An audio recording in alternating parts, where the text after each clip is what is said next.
Vikram, it's a pleasure to welcome you. Oh, my pleasure. You have played a significant role. Before I go to the industry, I want to talk to you about your role in putting the panel together. So let's hear from you, because I've been talking to the other organizers and put a great conference like Pan IIT together. Content is king.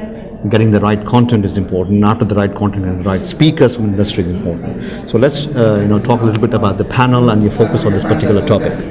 Right. So when I was approached by the organizers to sort of figure out what topics might be of interest to the public, and particularly to the technical public, which constitutes the IIT graduates, we came up with a list, and we figured that this area, which is fracturing and the associated shale oil and gas that's produced, would be of interest to the public.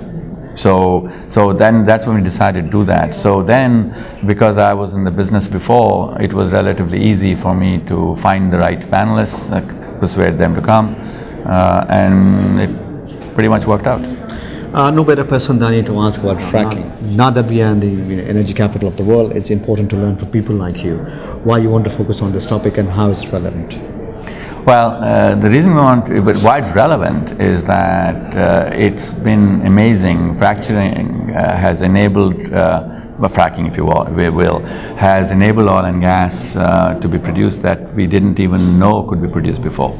And the result on the economy of the US at this time, and it will probably extend to other parts of the world, has been beyond dramatic. I consider shale gas to be the most important energy event since Alaskan oil was discovered several decades ago. And quite frankly, the economic impact exceeds that of Alaska oil. So, I mean, take for example, IHS CERA just published a report which pointed out that in 2012, every American household had a net addition to their disposable income of $1,200 in 2012. That's a lot when it's every household. So this sort of impact was not foreseen, and it has sort of enveloped us, and it has scared some people because it all came so suddenly, and there have been environmental issues, but what's undeniable is the economic benefit to the nation, and actually, quite frankly, also the national security implications to the nation. So for those reasons, I can't think of any topic in energy that is not more important than that. Going back to your role as the CTO of Halliburton, right, a global conglomerate, when you look back, dependence on energy, especially the fossil fuels, is kind of, it's give and take. It's going to continue for many decades to come, but we are slowly trying to transform to the clean energy portion. So when a big company like Halliburton is involved, and other bigger companies of similar size, where are their challenges when they want to address, especially the PR quotient of the energy sector? Yeah, I hate to do this, but I'm going to plug my book. I've written a book called Shale Gas, The Promise and the Peril, but I have a whole chapter on that topic, on the topic of will shale gas slow down renewables? And in the very first sentence, I'm saying, unfortunately, yes. Okay, let's just face it, all right?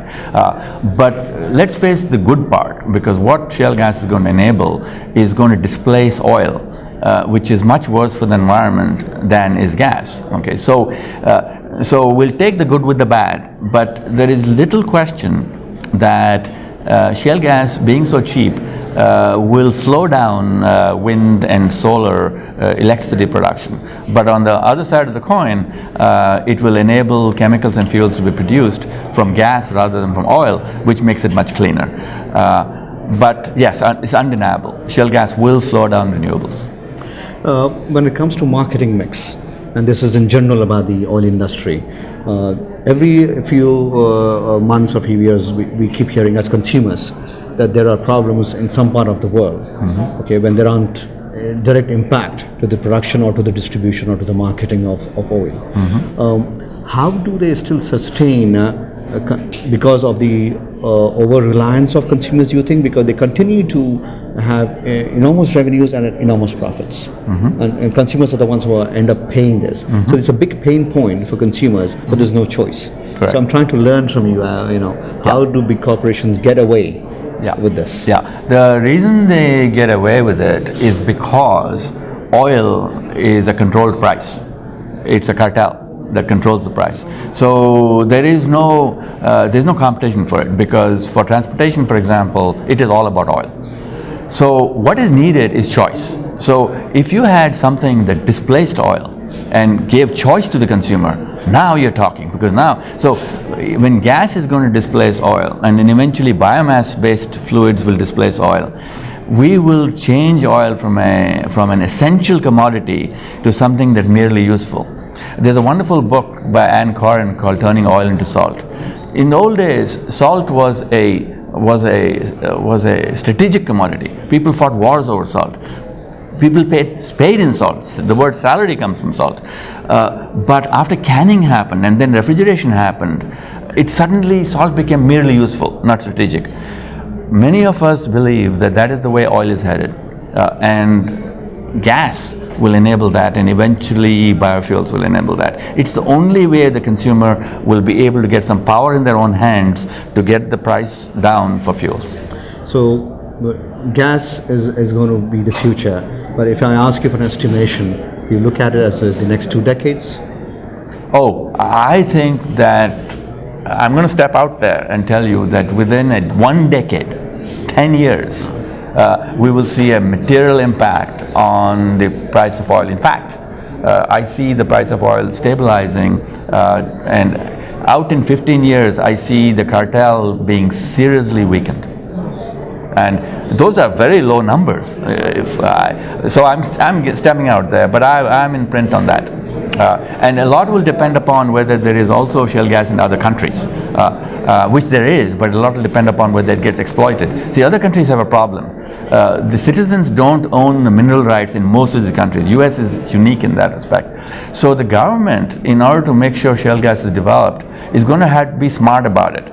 Although they don't have to pay the surface owner rights, they should do so. And I think if some things like those hurdles are crossed, there's a darn good chance that other countries will have, because geologically there is not much reason why it's not ubiquitous. I think I should ask you one last question, because you have worked so long for the industry and a very big corporation. For the future of the energy industry, how do you prepare the next talent pool? Here's the problem we face. Let's take a future which has renewables. Okay, renewables such as wind and solar, we do not train engineers for that.